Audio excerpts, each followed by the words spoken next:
মালদায় এলেন মুখ্যমন্ত্রী মমতা বন্দ্যোপাধ্যায়। তিনি হেলিকপ্টার চেপে বিকেল 3:15 নাগাদ মালদায় পৌঁছান। মালদা শহরের যুব আবাস সংলগ্ন ময়দানে তৈরি হেলিপ্যাডে মুখ্যমন্ত্রীর হেলিকপ্টার অবতরণ করে।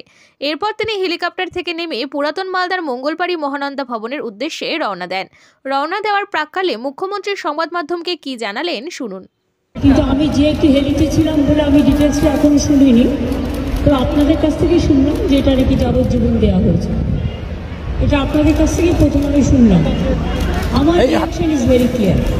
আমরা প্রথম দিন থেকে ফাঁসির দাবি করে এসেছিলাম এবং আজকেও আমরা সেই দাবিতে অটুট আছি, কিন্তু আদালতের রায় ন্যাচারালি এখন সবাই মিলে কী বলবেন আমি জানি না, বাট আমার কথা আমি বলতে পারি বা আমার দলের বক্তব্য যেটা হচ্ছে, আমরা 3টে কেসে আপনারা দেখেছেন 54 দিন থেকে 60 দিনের মধ্যে আমরা ফাঁসি অর্ডার করেই দিয়েছি।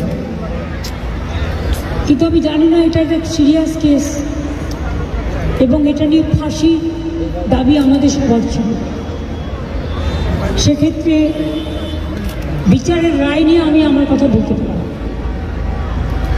আমরা এটাই বলেছিলাম, আমাদের হাতে কেসটা থাকলে আমরা কিন্তু অনেক দিন আগেই ফাঁসির অর্ডার দিয়ে দিতে পারতাম, ফাঁসির অর্ডার করে দিতে পারতাম। আমি জানি না কিভাবে লড়াই করেছেন, কি করেছেন, কি যুক্তি, আপনারা তো লয়াররা জানেন। সুতরাং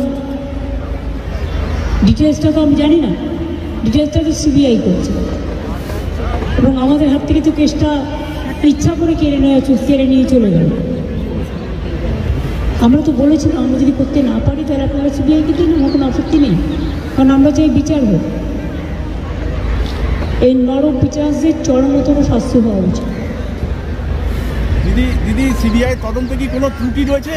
আমি এসব বলতে পারবো না, কিন্তু আমি এখনো আপনিও লয়ার, আমিও অ্যাজ এ লয়ার আমি এ কথা বলছি যে আমি তো ডিটেলস কাগজপত্র দেখিনি, but I am not satisfied, কারণ আমি ফাঁসি হলে অন্তত মনকে সান্ত্বনা দিতে পারবো।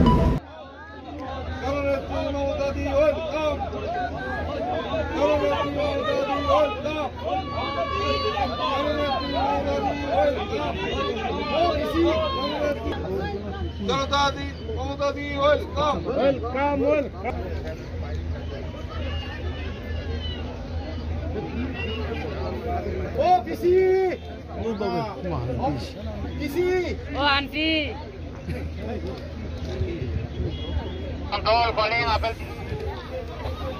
আমার আন্টি না